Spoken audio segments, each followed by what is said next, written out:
The number 10 Bronco of all time, Von Miller.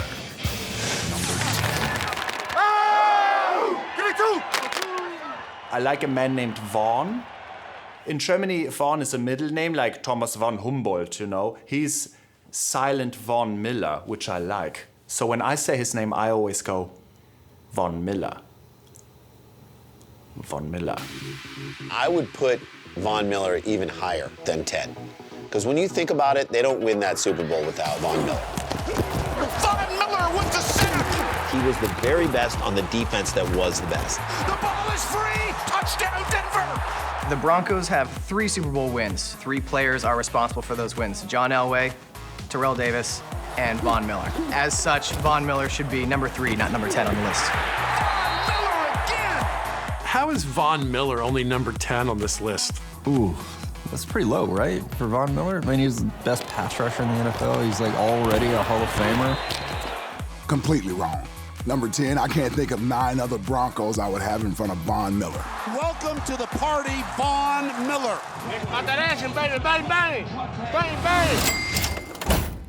He did worse on this list than he did on Dancing with the Stars. Our number 10 Bronco finished tied for 7th on Dancing with the Stars. 1 spot behind Full House star Jodie Sweetin. Yeah, it's tough that he lost to Stephanie Tanner in a dance competition, but Stephanie Tanner can't get around a left tackle. Von Miller just ran over the tackle. Tom Brady has nightmares, and I guarantee you the guy who's starring in those nightmares is Von Miller. The most incredible play I've seen was his interception of Tom Brady in the AFC Championship. Von Miller with the pick. I feel like Von Miller's the type of guy that says, if I have idle time, something bad is going to happen. He's basically like my children. Like, he just has to be programmed all the time. Like, what are we doing? Overscheduling, because you got to say to Von Miller, let's go do some Pokemon Go. Just get that energy out of you right now. What is that? The Super Bowl 50 MVP was the 3rd fastest to 50 career sacks in NFL history. But he has 3 million fewer Twitter followers than Tim Tebow. Luckily for Von, our list isn't based solely on dance competitions and social media. He is a Hall of Fame talent, and I do think that's where he'll be when it's all said and done. This career is still going like this. I think when it's all said and done, he'll probably be in like the top 3 or 4 conversation. We haven't even seen what all he can do. There's time for Mr. Miller to bump himself up on that list. Proud of you, man, all right? The number 9 Bronco of all time, Karl Mecklenburg. Mecklenburg, I haven't heard that name in years.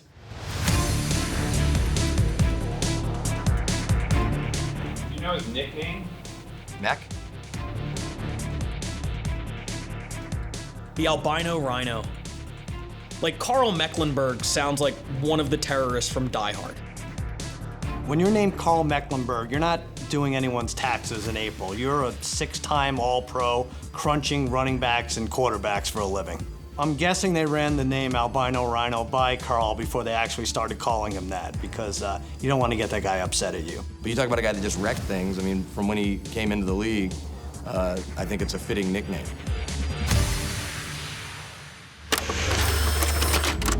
When you look at a 12th round pick, even back then, you were thinking, okay, this guy's not legitimately going to make an impact on our team. Which just goes to prove nobody knows anything. You know, I really didn't know enough about the NFL to know that I wasn't supposed to make it. Mecklenburg, yeah, I mean, he was pretty vicious. He was a bad dude. I got punched in the pie, so be careful in there. They're not fooling around. Bad dude that was going to Pro Bowls every single year, and no matter where they put him in that 3-4 configuration, was a force to be reckoned with. We're a wrecking crew. Back in the 80s, that's Orange Crush defense. People are painting their houses orange, and it was crazy. I've never seen anything like it. Besides his over 1,000 tackles and 79 sacks, what set Mecklenburg apart was his ability to do it all. Just a fierce player who could play any position. The guy that did a lot of multiple things, a little bit ahead of his time for what we see now. A lot of guys that do that, defense end, defensive tackle, linebacker, whatever it may be. Mecklenburg can do all those kind of things. Anytime you can be versatile and be used in different positions, you're much more valuable to the team.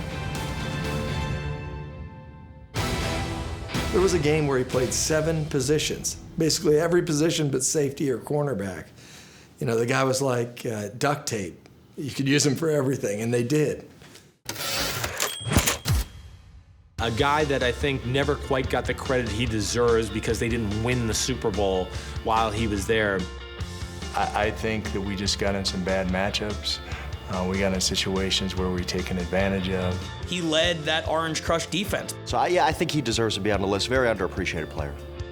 If you're not from the Denver area and you're not over the age of 40, I don't think you understand how big of a defensive player Karl Mecklenburg was for the Denver Broncos. Who else do we got on the top 10 greatest names? The number 8 Bronco of all time, Randy Gradishar. Right. Similar to Karl Mecklenburg, our number 8 Bronco is an overlooked member of the Orange Crush who never won a Super Bowl and perennially falls short in the Hall of Fame voting. You don't push me off. Just catch the ball. But unlike the albino rhino, Randy Gradishar didn't have a catchy nickname. He just racked up tackle after tackle. 200 tackles for anyone is almost unheard of. Randy Gradishar averaged 200 tackles a season for a decade. 200 tackles a year for 10 years, those are the kind of numbers that Hall of Famers put up. He was absolutely the engine of one of the greatest defenses in NFL history. Bronco recovering. Here comes Gradishar. He should be in the Hall of Fame, there's no question about it.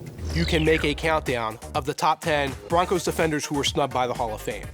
In fact, this is almost that list. Top 10 Broncos snubbed by the Hall of Fame. That's who these guys are.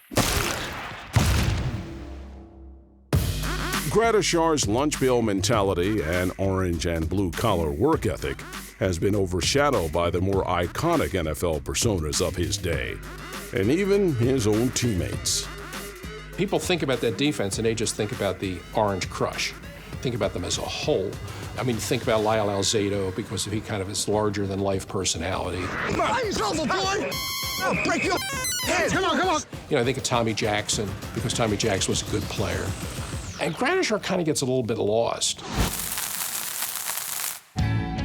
Randy Gradishar was an all-time great middle linebacker, on a par with Mike Singletary, Ray Lewis, Brian Urlacher. He wasn't a Butkus or a Ray Nitschke or a Jack Lambert. That wasn't his game. He was smart. And maybe that's one of the reasons he's not as well regarded, because he didn't have missing teeth and he didn't do all that crazy stuff. He was just exactly where he needed to be. To try and intimidate other ball players on the opposing team through verbal communication, I just don't do that. That's not part of my game. And I feel that my strongest part of my game is my mental outlook. Quick count, they'll be up. Make sure they're set. Yeah. Okay. And it's a little bit longer, so start watching that. Okay. And then that way, you can get up in there. If you watch that team week in and week out, the best player in that defense was Randy Gradishar. Gradishar ranks with any linebacker that played at that time. The number 7 Bronco of all time, Rod Smith. I mean, I know he's undrafted. He didn't get drafted, right? Rod Smith, one of the greatest undrafted players of all time. Right. When he played for John Elway, he was John's favorite targeter, he and Shannon Sharp. John lost one down the left sideline. Rod Smith, touchdown! Yeah! Hey! Right back to the bell. Way to go! For an undrafted guy to make that transition and be as dominant as he was, maybe the best receiver in the AFC for a good stretch there in the 90s and into the 2000s. Touchdown, Denver! He's perfectly suited right there at number 7.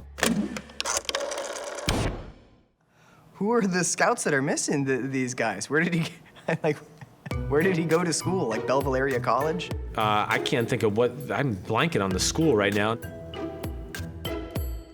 Missouri Southern. Not very good at football. Go Lions. He kept a $1 food stamp in his wallet. Always kept it in there just to remind himself of where he came from. He just played like a guy without a father, always trying to prove that he's worthy of having a family. You have a chip on your shoulder, you got something to prove. Rod Smith had a chip as big as the Rockies on his shoulder. I think when you're undrafted, you always feel like you can lose your job. It's not good enough, man. It's not good enough. You got a 14-point lead. We should have a 28-point lead. Rod's first NFL catch was a game-winner Hail Mary on Darrell Green. Here goes the pass. Rod Smith up. He got it. Broncos win. Unbelievable. What a catch. I actually took 2 first-round draft choices after my first year, knowing that we would go with Rod Smith. And you don't do that as a head coach in your second year unless you got a lot of confidence in somebody. Kudos to him for keeping him around and recognizing the talent he had. Everyone, when they start discussing Elway's great supporting cast in the late 90s, brings up Terrell Davis first. It was Terrell Davis to the left, it was Terrell Davis to the right. No one talks enough about Rod Smith. And then it was play action deep down the field to Rod Smith or Shannon Sharpe. You need to be in with me when I go to my locker to show you them 2 Super Bowl rings. Before you start talking trash, you need to get some hard work. Rod Smith says that Super Bowl 32 was his favorite game as a Bronco. He had 0 catches in that game. He blocked the whole time. And I thought, that sort of tells you something about Rod Smith and about his priorities and what kind of teammate he is. The fact that he loves a game where he never caught the ball. He's a 3-time Pro Bowler. He was the leading receiver on both Super Bowl teams. He rewrote Broncos record books. In 1997, he had over 1,100 yards. In 1998, over 1,200 yards. Without a top receiver like that, I'm not sure how the rest of that offense operates. Rod Smith, Denver touchdown. They don't win those 2 Super Bowls in the end of Elway's career without Rod Smith. Rod Smith was a pure Bronco. He's a Broncos Ring of Famer. He's a guy that loves the city. He's on the sidelines at every game.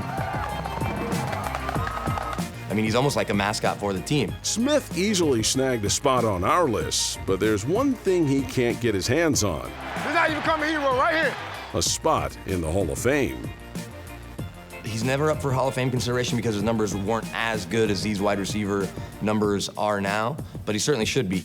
I think he should get Hall of Fame consideration because he was just so great for so many years, big in big games. He was really a big, underrated part of that championship team. He is the best receiver in franchise history. To get the respect, to even make the team, let alone to be a franchise player, an all-decade kind of player, he certainly isn't getting the love from the Hall of Fame voters that he should. Kind of amazing career for a guy that kind of came out of nowhere. The number 6 Bronco of all time, Steve Atwater. He's, I did a Where Are They Now 10 years later, so this is 07. He would not talk to me. Steve Atwater's hits spoke plenty.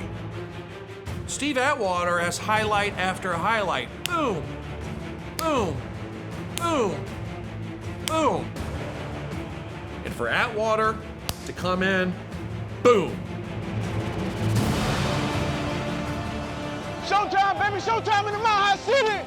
You had Ronnie Lott in the NFC, and Steve Atwater was the baddest dude in the AFC. Okay, don't get mad at me, Tito. Keep your head on the swivel.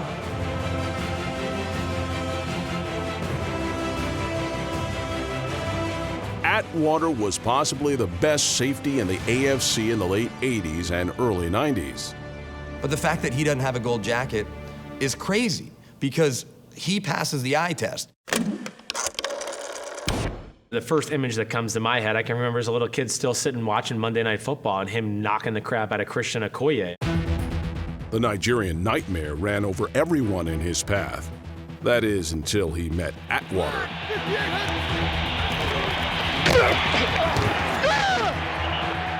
Atwater's like a Cam Chancellor of this day and age, just a guy that he was almost like having an extra linebacker in run defense. I mean, nobody had done that to Christian Okoye to that moment. You never saw Christian Okoye move backwards. We're talking about a 260-pound running back colliding in that car crash of a collision, and Atwater's standing over him. Something was going on at home when that hit happened. Like, that was like somebody bumped him earlier that day. He's been getting bumped all day. He's like, the next person come my way, I'm making him look like they're sitting down in an imaginary chair. And that's what happened. That was an imaginary chair moment. Like, you just gave a nightmare a nightmare. And that's embarrassing. You're the Nigerian Nightmare, and you get knocked on your ass. Do you keep your nickname afterwards? You should just be changed to Good Night. That's what it should be. Now you're just Good Night. No mayor, no nothing. You just got knocked on your butt. And now, the number 5 Bronco of all time, Peyton Manning. For him to be number 5 is a little suspect. But knowing the way you guys do lists, holy cow, Peyton Manning. You also saw him kind of deteriorate in his, couldn't throw it 30 yards downfield anymore. Peyton, quick throw, pass intercepted. That's why he's out of town. He's gone. He's doing commercials. Did you forget what happened in 2013? The man was lights out. Manning's 51st touchdown pass of the year. Congratulations. No, that was the start of something really special that season. I think that's the greatest single season of all time, Peyton Manning 2013. Manning to give him the gun, throws, he's got Thomas again, who's open, and Thomas is into the end zone, Denver touchdown. Manning is hitting everybody. He's got all the time in the world, and his receivers are coming up big. 7 touchdowns? Really? Any guess who was playing against him in fantasy that night? Tied the NFL single game record with 7 touchdown passes.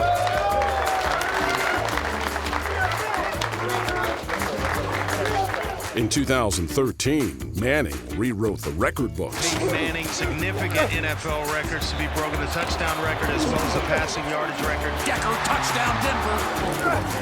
Peyton throws homer and goes. Got Julius Thomas there. Thomas with the touchdown, and there's the record. He's more of a Colt than he is a Denver Bronco. I mean, with his legacy. Top 10 Colt? Top 10 Bronco? Top 10 all time? Let the debate continue.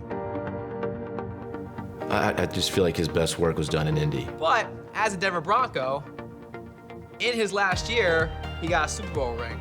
They won a Super Bowl, but it was almost in spite of you. Move to the pocket, he's hit, and sacked inside the 5. The ball is free, Denver's got it. He did have that right off into the sunset moment, and so I think there's an appreciation there. Peyton looks right, throws right, and the 2-point conversion is good. Peyton Manning is God.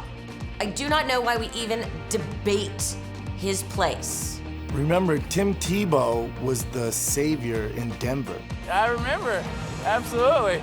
The only guy who could replace him is Peyton Manning, and we wouldn't complain in Denver. Our God is an awesome God. He had an amazing run. I just don't know if I'm ready to make him the top 5 Bronco of all time. He did go to 2 Super Bowls, so as I'm talking to myself here, I'm going, you know what, he probably does deserve to be in the top 5. I don't even care that it was short. I mean, he broke the NFL touchdown record when he was there. Yes, they lost the Super Bowl, but they won one too. Happy you're my quarterback, man. I'm happy I missed you. Thank you, buddy. When they got Peyton Manning, that put them over the edge. The number 4 Bronco of all time, Champ Bailey. Let's go today, baby. What we got? Let's believe the whole day, all right, man? All day. That's what we do. All day. Champ Bailey was like, you just couldn't throw him, the dude, ever. And it felt like he played forever. What do you say, old man? Let's go. Oh, yeah. How long are you going to do this? What is this? What is this, 15? 13. Come on, man. Champ Bailey played 15 seasons and made 12 Pro Bowls, the most ever for a cornerback. Picked off Champ Bailey with his 9th interception of the season for the All-Pro corner, who just might be the best defensive player in the game today. Hey, this only the beginning, fellas. But our number 4 Bronco only ranks 26th on the all-time interception list, right behind Deion Sanders. When you talk about guys that had their island, we talk about Revis Island or Deion Sanders, Champ Bailey was in that conversation. The only reason his interception numbers weren't better is because offenses were so scared to throw to Champ Bailey. It's the old Deion Sanders line, right? There's other corners that maybe got more hype in his era because Champ's not a big talker. We ain't talking fast enough.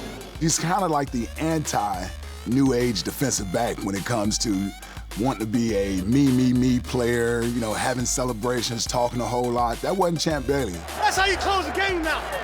Savagery at its finest. Y'all thought this was a matchup. Mismatch.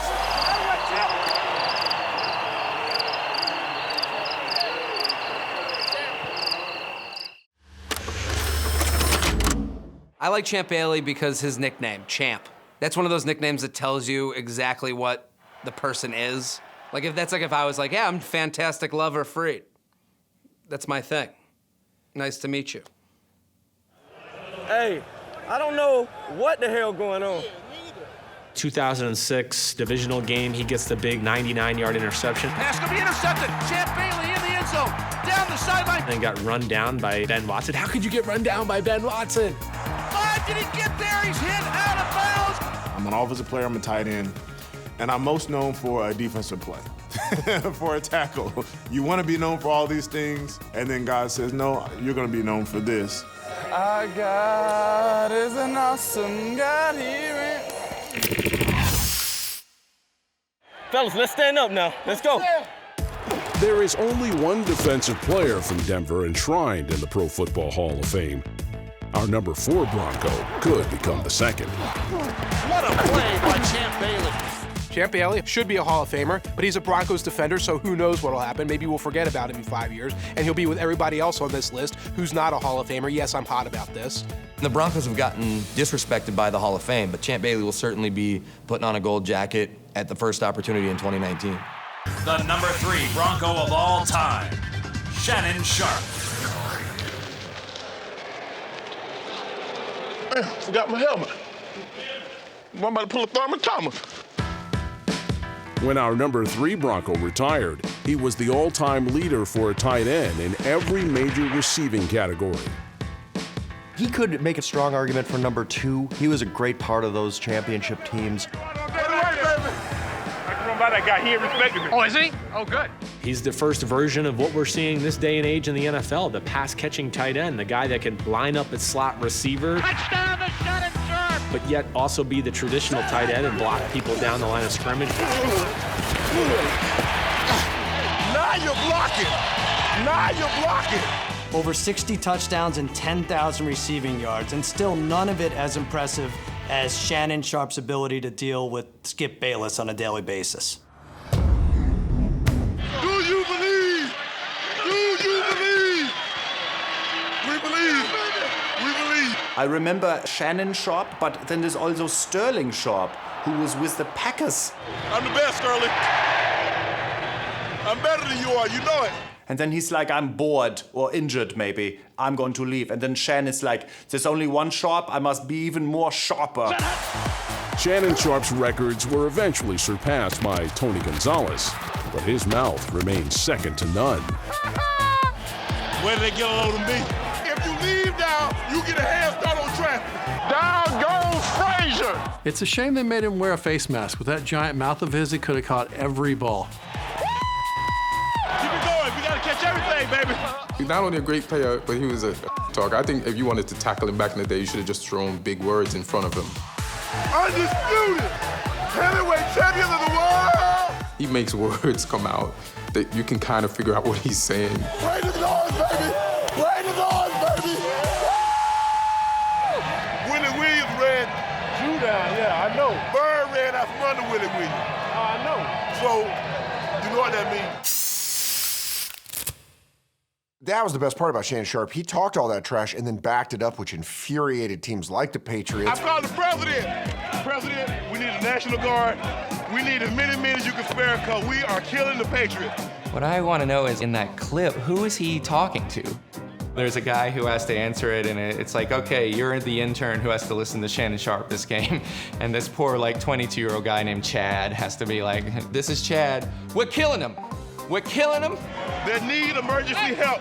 Please help these folks. Shannon's on the sideline calling the president, and the guy's like, hello? I'm here to talk about the replays. Why are you calling me? This isn't a joke. This is my job. Help me, help. Okay, you coming. We understand. He coming. B-R-O-N-C-O-S. Bronco. After winning Super Bowls 32 and 33 with Denver, Sharp won Super Bowl 35 with Baltimore. What up, baby? You doing, baby? Looking good, baby. But Sharp proved once a Bronco, always a Bronco, by returning to Denver to be a veteran leader during the post-Elway era. Throws in the middle. Sharp's got it on the run. Shannon, pull away. Truly a special talent. Touchdown, Denver. Sometimes I think he gets lost in the conversation for greatest tight ends ever. Shannon Sharp was just a great player. He really revolutionized the position. He would definitely disagree that he's number 3, but I do think that's about right for him. Our Hall of Famer, Shannon Sharp.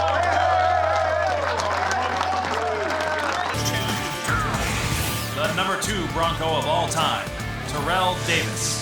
Blitz on his way. Davis handoff. First down. Terrell Davis, 45 yards. TD for TD. 50 yards on the carry for Terrell Davis. There was a stretch for about 3 years where Terrell Davis was the best player in football. He won an MVP. He rushed for 2,000 yards.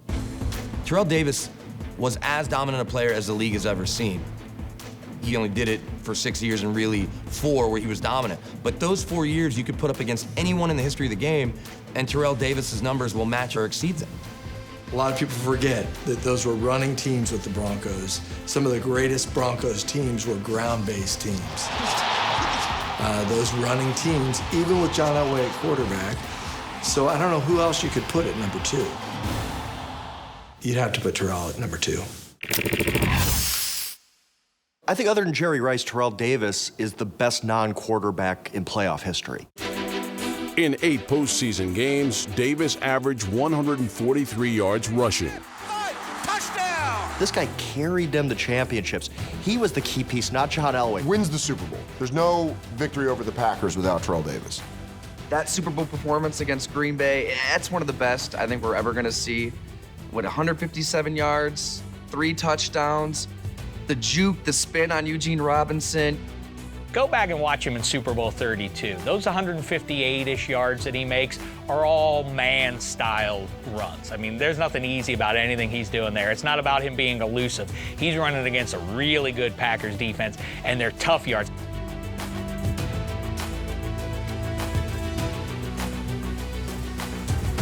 Elway, handoff, Davis into the end zone, touchdown! Yeah! But he had migraines the whole time. What's that? Can't see. Okay. Whenever I had a girlfriend and she would say she had a headache and we can't go out or do other things, I just put on the tape of Terrell Davis winning the Super Bowl with a headache. And the hearts are pounding in Denver. Nobody but Terrell here. Come on, hit it! You're really gonna use this as an excuse?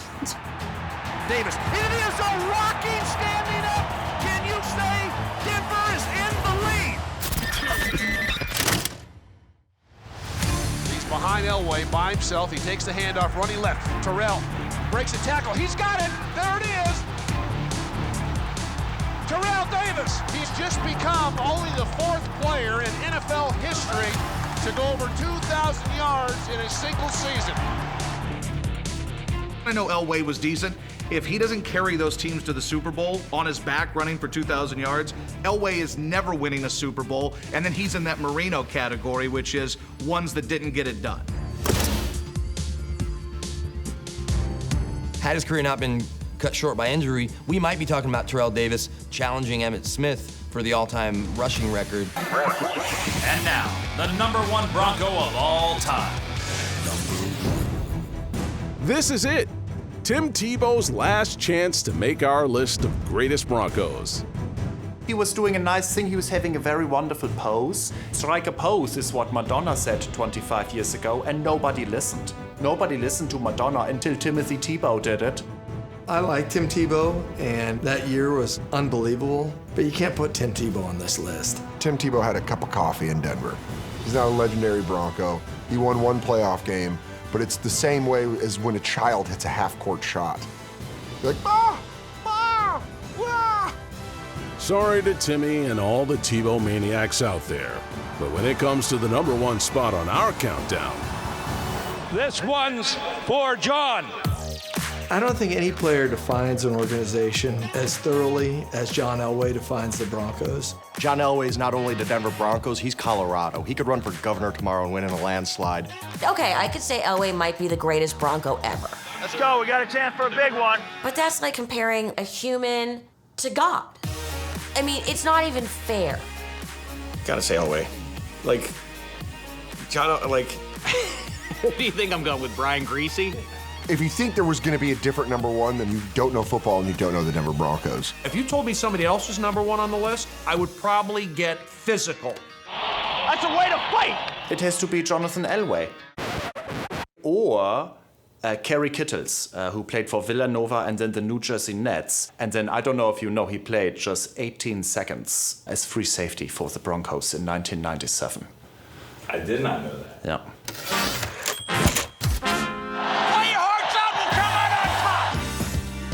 Most people remember our number one Bronco capping his career with back-to-back Super Bowls.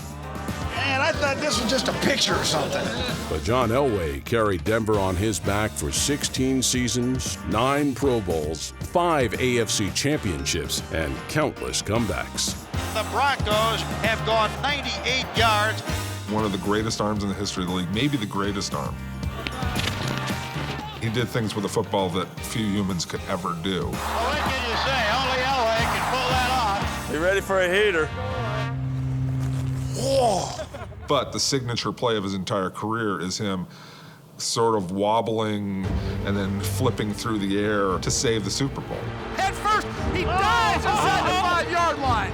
That moment, the helicopter play, that probably is the greatest play in Broncos history.